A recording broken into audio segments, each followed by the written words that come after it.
What's up, everybody? It's George back again with Warp Charge Gaming. I am thrilled to be here to say that I was able to win my first Shadespire tournament. It was my first time going to a Shadespire tournament, and I was able to bring home the win. I got to say thanks to Battlegrounds for supporting Warp Charge Gaming and getting into the Shadespire game. It is fantastic. And thank you to Kat with Aptifine Miniature Artistries, who hosted the event at Dragonfire Games in Lynchburg, Virginia. It was fantastic. Thanks to all the players. Everything went great. My Blood Reavers did everything I hoped for, and my plan came together. And I'm excited to be here to give you the breakdown of how I was able to achieve that, and I think showcasing some of the best offensive cards in the game. So let's see what you think about my Blood Reavers tactics. I'd love to hear from you. And don't forget to subscribe for more content. We're doing live 40K battle reports, live Shadespire, and just tabletop in general. We have more games to be showcased soon. We're showing off sweet products from great companies like Crystal Fortress and soon to be Death Ray Designs, as well as Game Mat EU. And of course, we are hosting events and doing our best to inspire and enhance the hobby for you. So thanks for being a part of it. I hope you enjoyed the deck breakdown. Keep taking fun seriously. Let's get into it. All right, let's get into what makes the deck tick. So, going for objectives isn't out of the question. But I definitely think that their strongest suit, how the Blood Reavers are geared, is by killing things. So when looking at the objectives, I've found some suggestions online, and I think that this is a strong suggestion, is that 2/3 of your objective you want to be able to score in the first turn.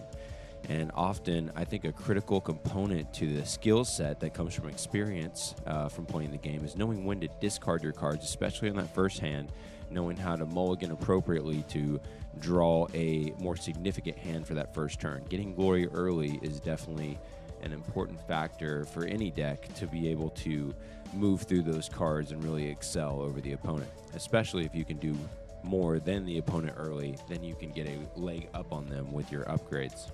So let's take a look at the cards in kind of order of what would be your prime cards to be drawing in the beginning. When I'm looking at my objectives, that's how I go about it, is I look for 2 to 3 objectives that all pair together where I can imagine in a first turn instance or later in the game that I could score all 3 of these in a single turn. Now, as we're looking at the objectives, it's important to keep in mind that your ploys and upgrades are what are going to support the plans that are put together inside of your objectives. So where some things off the gates may not look extremely achievable, paired with your ploys and upgrades can become that much more so. Let's take a look at some of my favorite objectives in order here of what to get on the first turn that'll really help you score through the deck. I really like to see cards, 2 to 3 cards, be able to be scored simultaneously with a single action or at least a single phase to really jump through those objectives. When I'm looking at the objectives that I plan to use, I definitely put them in pairs and trios of things that can all be scored in a single action or single move. Look at how these are primary cards that would be wonderful to draw together in the first turn. Score this immediately in your warband, takes an enemy fighter out of action in the enemy territory. That's already a part of the plan, and again, these objectives, you have to be thinking about your play style. There's also versions of this defensive strike where you kill things in your own deployment zone. But as you'll see with the rest of our objectives, our primary focus is to be in the enemy deployment zone and have the enemy models be in the enemy deployment zone.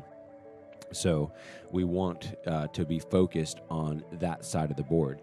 And you wouldn't want to mix match that, in my opinion. I don't like to have, say, defensive strike and advancing strike. I want to be focused on one or the other and not have my objectives contradict one another so that everything flows with the same type of action. You shouldn't have to make a decision to do this or that for your objectives. They should all interact with one another so that doing the one fundamental decision will affect all of them at once.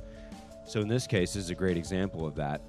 One, these are score immediately cards. So if you got this in your first hand, you could score both of these with a single activation and be able to get 2 glory immediately and draw 2 more objectives all within the same phase. You could technically score this on the very first activation.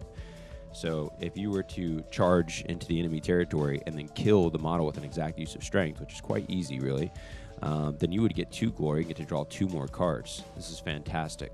Now with these cards, you can see that they also play into the previous ones. They're designed around charging and being in the enemy deployment zone. So now let's say that with an exact use of strength, you go and kill an enemy unit in the enemy territory with your leader on an enemy objective. Now you've gotten Plant a Standard all with one single activation. And also this pairs with the Blood for the Blood God, where that was just one of your charges, do 2 more, and now you've gotten Blood for the Blood God, another score immediately, potentially in the first turn, drawing another objective. This is really cycling through your deck quickly, all scoring the whole way. And then finally, you're setting yourself up for Swift Advance, which is going to be putting all your models in the enemy deployment zone. The more that you're within their territory, the more you're going to keep the fight in that zone. And as you'll see with our upcoming objectives here, that is an overall goal to score more later. So again, they all play into each other. So these are your quick, fast, and very doable objectives. I don't like anything that isn't very plausible. So now you can see some methods here. These are some passive methods of scoring that don't involve you having to fight. And based on, this can be kind of a lifesaver if they place very out of reach of combat. And it's very common. I've really kind of fallen in love with the escalation, being that both players can make that happen. But between the 2 players, if 3 upgrades are played, then you're going to get 2 glory.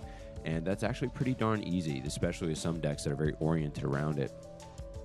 And then Supremacy, easy enough to get 3 objectives. It's definitely a nice back pocket, a little bit of a sneaky way to get some points. They don't expect you, especially with your early play style, to even be going for objectives. So if you kind of pair them with your charges, they won't even be looking for you to necessarily be scoring those objectives. And usually it's just a back pocket score anyways. I usually pair that with some ploys to score that, and we'll talk about that more later. Now, since winning the tournament, I did swap out. I did swap out Our Only Way Out, which was another card that, for holding 3 objectives, you got 2 glory, just like Supremacy gives you 3 for holding 3 objectives. I had another one that basically did the exact same wording, hold 3 objectives, and got 2. And I would pair those together and potentially score 5 points when you have them both in your hand for just being on 3 objectives. But I found that escalation is an even easier thing to get and something you'd be more happy to draw in your hand. So I traded out the 2 glory for another 2 glory by getting escalation in there. I think that's going to be a even better combination. So next we got some cards that are kind of bound to happen.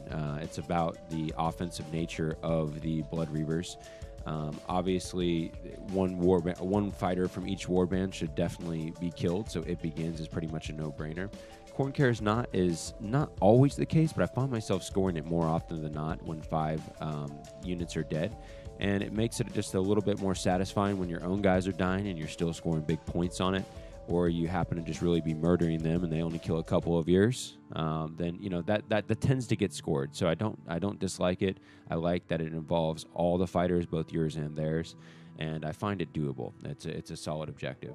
And then you can see how these all kind of pair with each other. As things die, you're going to score points. So if 5 fighters die, 2 points. A fighter from each warband dies, another point. If 3 fighters die, making all of your fighters inspired, then you're going to get another point. All pretty easy, all pretty much going to happen scenarios here.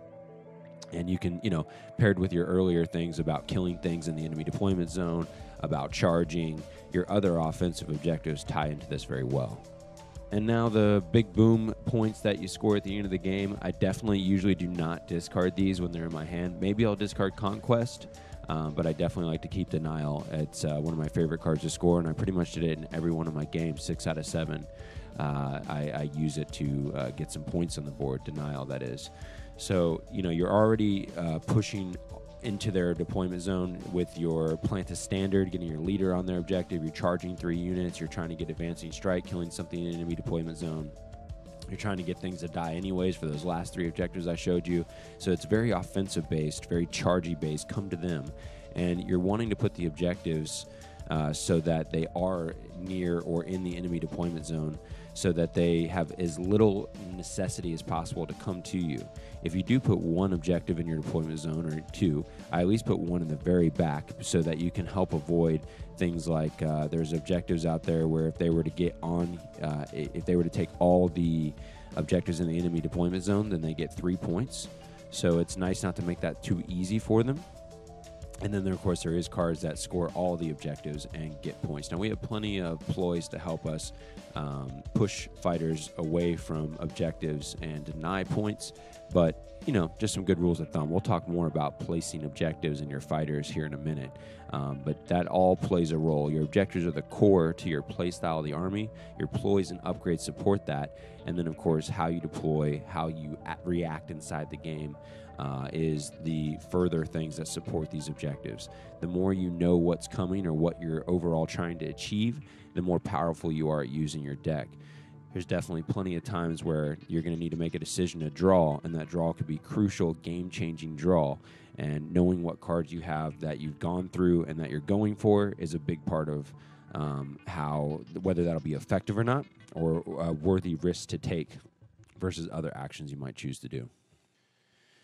All right, so my power deck is a bit more heavy than others might recommend. Obviously, your statistical average of getting the cards that you wish is highest when your deck is thinnest. You must have a minimum of 20 power cards, and half your cards can be no more than ploys. In this case, I go 17 ploys and 17 upgrades. The ploys and upgrades are designed around offense, defense, and trickery. The ability to have additional actions when you otherwise would not, ways to save a life when otherwise they would die, and ways to do damage unsuspectingly. And of course, movement-based ploys, stuff that will both move your fighters and theirs to put you in positions or re-put you in positions that will score you points or deny points. So let's take a look at these. All right, so we'll start with the most oddball of the ploys that I have. They're ones that will score me additional glory. I think Daylight Robbery is a fantastic card. I've scored that glory more often than not.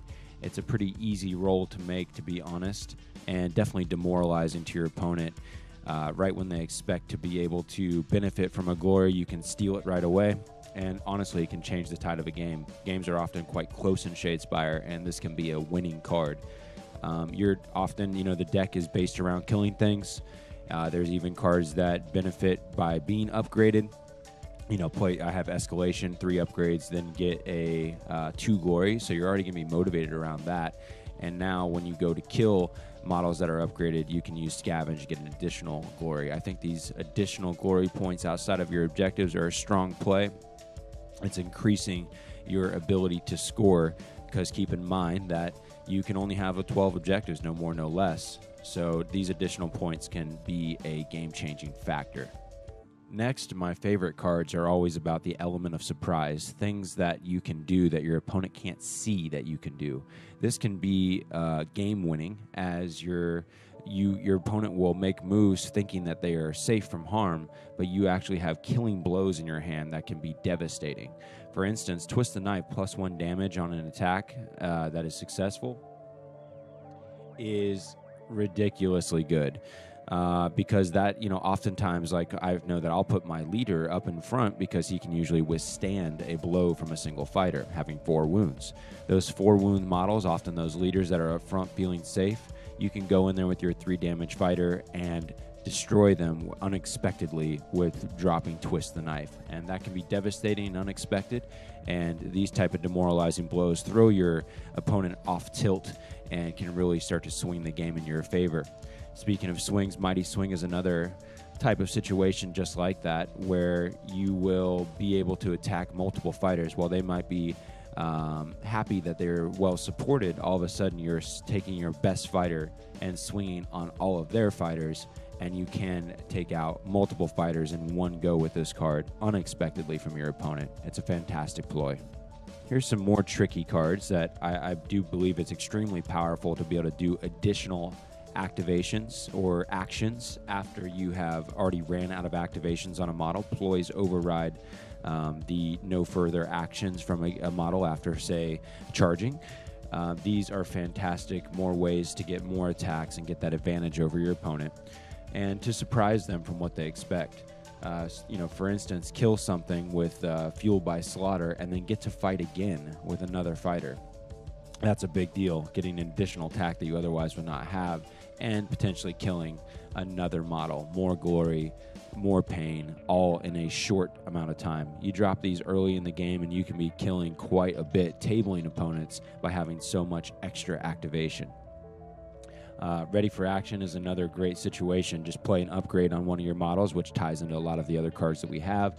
And what do you know? You get to make a move or attack action, another free attack on top of being upgraded. And then second wind, you charge, you whiff, or you charge and do that first round of damage. They see that all your other fighters are out of range and they feel safe, and see that you have no other activation on that guy because he charged. Well, what do you know? All of a sudden he has a second wind. He's swinging again, killing his target unexpectedly to your opponent and totally demoralizing you and throwing them off tilt. Let's continue on the trickery train. I think these are some of the best cards in the game. These are ways to twist the table, turn the tables on your opponent, and have their own actions kind of turn to ash in their hands. Their momentary madness, you can immediately take over an enemy fighter with a roll of a hammer or a crit and have them swing on their own stuff. That can be fantastic when they're bundled up in the back and all of a sudden you take over their mind and target their own fighters, still gaining glory and still killing, but with their own stuff. That can be pretty bad, and that's, doesn't even cost you an activation to do. Now, a great card to play on a leader or a 3-wound character when they only do 2 damage or 1 damage. They hurt you, they attack you, they feel good about laying in a successful attack, but then you drop the reaction, my turn, and even though they pushed you, you still push yourself back into the fighter and get to swing on them unexpectedly, getting an additional attack that you otherwise would not have. Extra attack actions, extra movement for free outside of your standard 4 activations in a round are absolutely fantastic and game winning. Rebound, a card that's gone off for me several times and will totally turn a good scenario for your opponent into quite the bad one. When they swing on you excitedly with that big 4 damage to take out one of your critical fighters, all of a sudden you turn that attack around and do that damage on themselves and destroy them. It is very satisfying, very demoralizing, and it will be a game-changing card. Anytime you can change the course of a game with a single action from a card, I think that's a good card. So these are must-takes for me, and these are the type of cards. These ploys you've seen a lot of universal cards. Majority of this deck is universal. I'll show you where their sources are from, but honestly, the cards that I'm showing you I feel are interchangeable amongst any deck, and that will be successful. Unless you're going with a passive, non-aggressive style deck, then there's definitely other cards that support that more so than some of these. Okay, so you've seen our trickery cards where we take over the combat or reverse the damage or things of that nature. Here's a couple of our offensive ploys that are in the deck. Most of our other offensive cards are going to be within the upgrades themselves. The Blood Reavers are very effective at killing, but one thing they need help with is having more attacks or more damage to be done. So I definitely get upgrades and ploys that support them getting extra attacks, re-rolls, and being able to do more damage. And this will make them overall a more killy warband, and I think that's pretty critical to, as you've seen with the rest of our objectives and motives, are very designed around destruction. So these cards work out great. Roll an extra attack dice for your first attack and next activation. Why not? Having an extra dice is definitely very effective, as most of your guys only get 2 off the gates. And then I definitely am more than happy to suffer a damage and get 2 extra attacks my next activation. Each kill is just highly critical. As we saw, we have a lot of score immediately cards for killing things, as well as just taking out prime targets, getting that early glory. So it definitely can be effective to use the Blood Offering. All right, so we had a couple of offensive cards. These are our defensive cards. And Sensate, which should be in every Blood Reavers army. It's a fantastic card. Reducing all the next damage to just 1. That can save nearly all of your fighters' lives. You do have a couple with only 2 wounds, but had they not taken any other wounds throughout the game so far, then they will be totally fine with that next attack. Highly demoralizing to your plans of your enemy there. So very strong card. And then Last Chance, another universal card that's so easy to apply to any deck that can secretly save a fighter. Any cards that you surprise your opponent with that is going to save or destroy can really turn the tides. And again, when your opponent can't expect what you're going to do, it can really easily be able to turn the tides of the game because they can't prepare for it. And turning their, anytime you lock the objectives in their hands to where they don't score and they're not cycling through their cards, you're getting the upper hand on them, especially if you yourself are. So Last Chance is a fantastic card. You'll see with some of the upgrades I've chosen as well that this is one of a few different ways that I can save fighters without being killed. And the Blood Reavers not dying is just that much more demoralizing to your opponent. And I think it's another really good aspect of the game. Finally, I find these cards pretty clutch. I think Earthquake is a must-take in any competitive deck. These are your cards that allow you to do some additional pushing of the enemy and your own fighters to be able to get them off their objectives or get yourself on the objectives. As you saw, I had Supremacy in the deck. I often pair that with these cards to be able to accomplish, as when the enemy sees you on the objectives, they will see that as a reason to push you away from them or counter that, and as something for them to do and feel like they might be progressing in the right direction. So by staying off the objectives and getting there last minute, it can really deny them the ability to counter it and make sure you get those points scored. Also, it's a great way to deny them from scoring it by pushing them off their objectives at the last moment. What I often enjoy to do, and I'll show you as we do a overview of the models on the board, is I like to place my fighters all so that if pushed in the same direction with Earthquake would end up on the objectives, and I'll often move my fighters so they're not on the objective but right next to them, and then we'll push all the fighters simultaneously on the last power step with Earthquake. And it's a great way to score those objectives, especially when they're going for the objectives and you don't appear to even be on them, or even maybe you're right next to their fighters standing on the objective, and then you push them off and you on and deny them and score all at the same time. It's a fantastic method. And then as they, choose to push you around, you can confuse and swap places. And then Distracting is a great card to use to deny Supremacy. Oftentimes, you want to be able to stop them from scoring objectives, and that's what these cards are for. Say that they have the keys. There's keys out there that you get 2 glory points for being on an objective at the end of the third end phase, and this is a great way to, right at the last moment, push those fighters off of those objectives so that they can't score them. And, of course, you're going to want to use these after their fighters that you're applying them to have moved, so that they cannot move again in that same action phase. So you wait to see once they've done their activations that give them no further options with that model, and then push them around, giving it so that the only way they can go back to where they want to be is with their own ploy cards in addition. The more you can kind of hold out and be sneaky and wait for the last minute on these cards, the more effective you can be. You definitely would rather counter your opponent than be countered with the card. So you definitely want to keep in mind your opponent having these and when they're going to come and play. Luckily, you only really have a couple of objectives that are based on being in a certain location. Objective-wise, you have the Plant a Standard with your leader being on the enemy territory's objective, and then you have Supremacy. So these are the only 2 cards that you can really be trying to score that will be denied with pushes like this. But again, you can also use them to score these cards for yourself and end up sneakily pulling these objectives out, especially when your opponent doesn't think you're going for that kind of thing as you're so killy based. So I found these to be critical, especially paired with everything else. Fantastic cards to have in your deck. Okay, so you've seen the objectives and the ploys and how they interact with the Army's playstyle. The motive being to destroy the enemy fighters in their own territory. Now we're going to look at the offensive and defensive upgrades that I've included to help get the job done. First, it's very important that you kill the fighters when you attack. Often, both you and the opponent are looking for a charge or attack that can remove an enemy fighter in a single blow. And so this is what helps get that achieved, taking out those 4 wound models, taking your 2 damage weapons to 3 and your 3 damage weapons to 4 is how you get it done. And it can also make the weaker models who were being kind of ignored now be actually able to kill something with 2 damage versus just 1, and being more of a threat that can remove something when wasn't expected to be done previously before having the upgrade. These next set of 4 cards are all dedicated to making the attacks more likely to be successful, adding in dice, giving rerolls, which comboed with the ploys can tend to stack up pretty significantly to nearly guarantee that you're going to get a successful roll.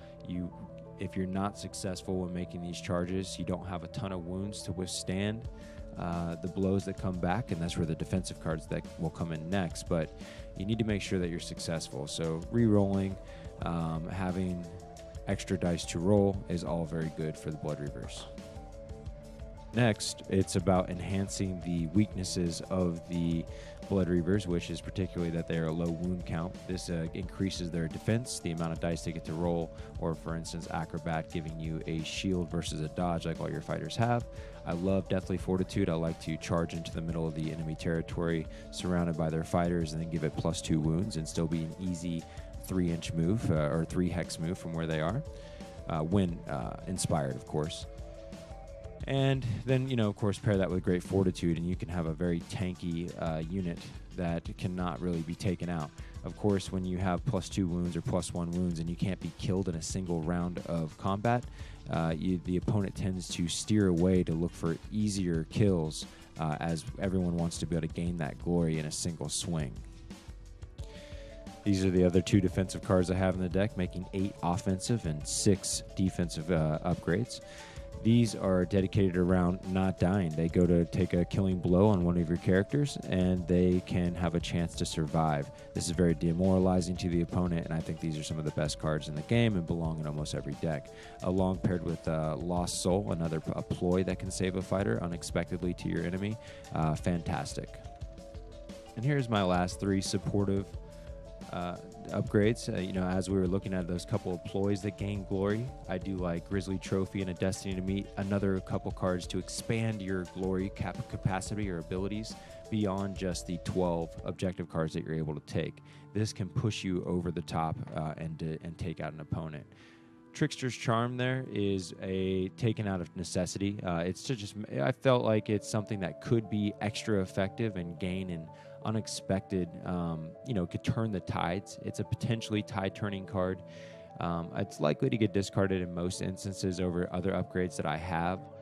But if I can see something ahead that would be worth my while, then I could see myself playing this. And it's really just to throw down another upgrade that really gave me a more important ploy. So this is probably the only card in the deck that I'm really not the most thrilled on.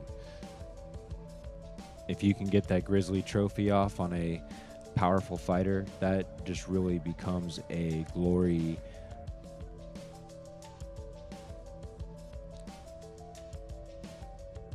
machine, just popping out the points left and right especially against things like Skaven and Death.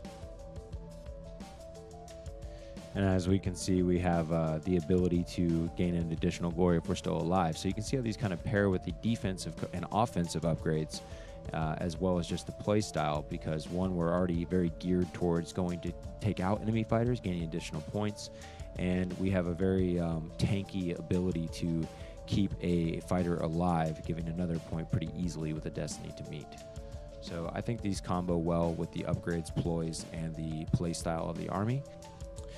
They have proved to be beneficial in a number of games. All right, so here's a look at what it's like on my side of the table here. I always put my fighters in this order. I think it's very important to be well organized. As you can see, I'm also organized all my tokens using the Crystal Fortress pod set. This is fantastic for keeping all your tokens in one place, easily accessible in a small footprint and with a classy look. So I do enjoy that. Now, the fighters all being in the right order there, it's about priority. I do put Tangor in the end, due to the fact that he does the least amount of damage off the get-go, while Arnulf has the ability to get an additional damage with a critical. Of course, when inspired, though, Tangor is a little bit more superior, doing 2 damage, while Arnulf, he gets an extra attack, but still only 1 damage plus the critical. So actually, inspired, I prefer Tangor, but uninspired, I prefer Arnulf. So I will be more likely to sacrifice Tangor than I would Arnulf out the gates due to the potential of being able to cause that extra damage and get the kill. Garrek, having 4 wounds, is definitely more survivable than any of your other fighters and can withstand a blow from just about any fighter unenhanced. So as long as they don't play a card like Twist the Knife with a +1 damage and a successful attack, or some other ploys that can give +1 damage on a 3 damage model, there's not too many fighters that do 3 damage out the gates. So it's a limited threat range compared to all the rest as far as being the closest to the enemy. Next, you do want to pay attention to who does 3 damage from the opponent, as you don't want Karsus or the Blooded's Sake there to be destroyed on the first round. If they go first and make a charge and kill one of those 2, it's pretty devastating to your offensive power, and they are critical fighters in your army. Having such a far distance as well, they can typically get somewhere, even if they do stay a bit back in the deployment field. So I call the Blooded there Crazy Face. He is probably my favorite due to he getting the most kills on average, being the one that's most offensive off the gates. But however, I often will charge with Karsus first due to the fact that he has 3 attacks. He's the most likely to get a success, even though the swords are a smaller average than the hammers on the dice. So depending, one of those 2 will be my ones to go make an attack. And again, you know, your cards are very oriented around killing something, so you usually are trying to find a fighter that you can destroy in a single swing. So Garrek goes on the front line to withstand that first blow. You keep protected, but try to be in range of a combat with Crazy Face there, the Blooded, and Karsus the Chained. And then I usually take priority of Arnulf over Targor. Now I do, when I place, I put the Arnulf and Targor in the back due to the fact that they are easily one-shot blows, depending on what the enemy is deploying. If they have several 3 damage fighters, then I will be much more cautious with my first 3 primary fighters than I would normally. Otherwise, they're going to have 2 damage fighters, and that's where I keep Arnulf and Targor in the back, not easily able to be sniped. They're usually later game fighters for me, or to go get things like Supremacy. Okay, so putting the boards down, my favorite board would definitely be this side here, facing that direction, as you would have 2 sets of your fighters that can be adjacent to one another from the very get-go. This gives you, in case they're coming at you, that limits their different options of where they can charge without you being supported, and it's just a nice starting place. It also is very close to the front line, as we know we're going to be trying to jump into their zone. Now, the time that I'll differ from this is when I want to limit how many things that they can put on the front line. If I think they're also going to be aggressive, I would probably flip this board around, as this would put their units further apart from one another while still very close to me, and make it so that they're much more spread out and have a difficult time helping each other. Now, it comes to placing the fighters. Okay, so when deploying, I will typically start with my weakest. Of course, I'll be looking at the objectives and dictating what's going to need to happen, but I'll try to start off with putting something kind of neutrally in the back here. Depending on where the objectives are, I'll put it closer to the objectives to make it an easier move and grab. Plus, if they were to go for that objective, it would be easier time to react to that location. This, with no objectives down, I'll just put them central. And then I would continue with my next weakest, which would be Arnulf. The next weakest only because he can do an extra damage on a critical, otherwise identical, until inspired. So I'll put him down in the back as well. But there's 4 starting hexes, so he would go up front. But I'm hoping after seeing their first placement and kind of guessing where they're going to place their rest, I will be wanting to put him out of range of a first turn charge. If I feel like they could potentially charge and kill this guy in the first turn, then I may put him in the back. From here, it would be, again, the closest to the front. I would put my leader, being that he has 4 wounds and the most likely chance to survive a first turn blow. And then I may support him with Crazy Face. I like to keep these 2 together, fighting with one another. But if I do feel like there's a turn 1 charge by them with a model that does 3 damage, then I may be more defensive. Like maybe I would put Crazy Face over here and Karsus the Chained over here to help prevent that sort of situation. If he did have a model that was right here that did 3 damage and could only move 3, then I would probably put Karsus literally back here. Which would still 1, 2, 3, 4 put me in range of a turn 1 charge, but it would put me out of range of their lesser movement. I'm thinking of like Stormcast Eternal right now. So it's this where they put their stuff up front is what dictates where I put my 3 damage, or I'm sorry, my 3 wound models. These are your most critical fighters. Your Crazy Face, Karsus the Chained, and Gorebeard. And Gorebeard can usually be up front because he can withstand the blow. I try to keep him side by side with his best fighters here.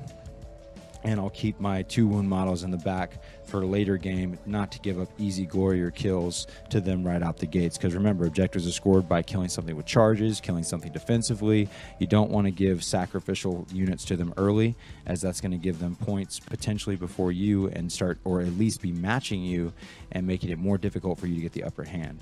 The idea is for you to kill them without killing you, similar into chess. So great defense is a strong offense, and it's basically keeping your offense alive, taking advantage of your forward movement, and trying to stay out of their threat range without them using anything, of course, like ploys that might do stuff, the unexpected. So then that's the gist with them. When it comes to placing the objectives, again, we want them to be focused with denial and conquest. We very much, and we also have swift advance. We very much want to be in their deployment zone. We don't want to have to fight them within our own, because we'd rather be in theirs. And at the end of the game with denial, we definitely don't want them being anywhere near us. Some players are going to play defensively and make it easy for you and just stay in their territory anyways.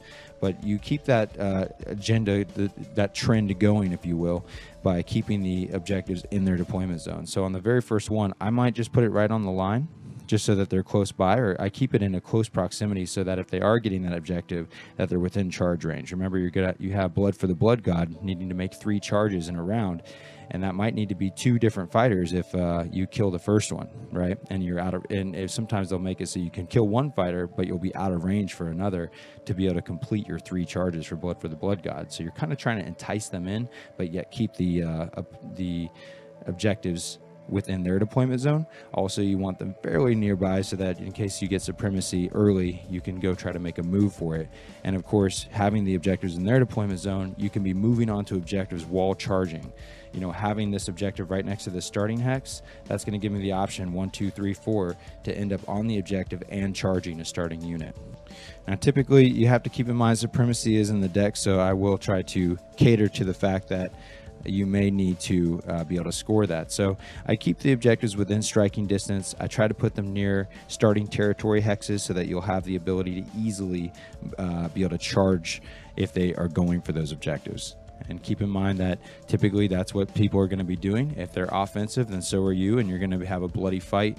And otherwise, they're not going to be, and you're going to be trying to have the upper hand with your aggressive attitude. So you want to keep the focus in the hot zone, but outside of your territory. Another rule of thumb to consider with the objectives is that, say that you do put it on the hex right next to the middle zone here, you have conquest where you want your fighters to be in the enemy territory at the end of the game. So if you were to say be on an objective, say you're trying to score supremacy and conquest on the last turn. If you were on this hex and they go to attack you and push you into no man's land, you could lose conquest. So by scooting the objective 1 more hex further whenever you are placing the objectives, this gives you an opportunity so that even if somehow you're fighting over this objective and get pushed off of it, you'll still be in the enemy territory. This is how you need to be considering your cards even as you're placing the objectives and as you're placing your fighters down on the board. I hope everybody enjoyed this video and got some insight into some cards they may not have considered before. There's many universal cards in here that I think are applicable in whatever build you have and whatever warbands you have, and I could foresee that you would seek them out. I have listed here all of the different box sets that they come from. There's some fantastic deck builders out there in a virtual realm that I would suggest you look into. And of course, all the cards can be found on the Games Workshop community page so that you can decide what you need to get to be able to have the cards you wish to have. Shadespire is a fantastic game. Could not be more excited to be continuing to showcase it on the channel. So keep taking fun seriously, and we'll see you next time.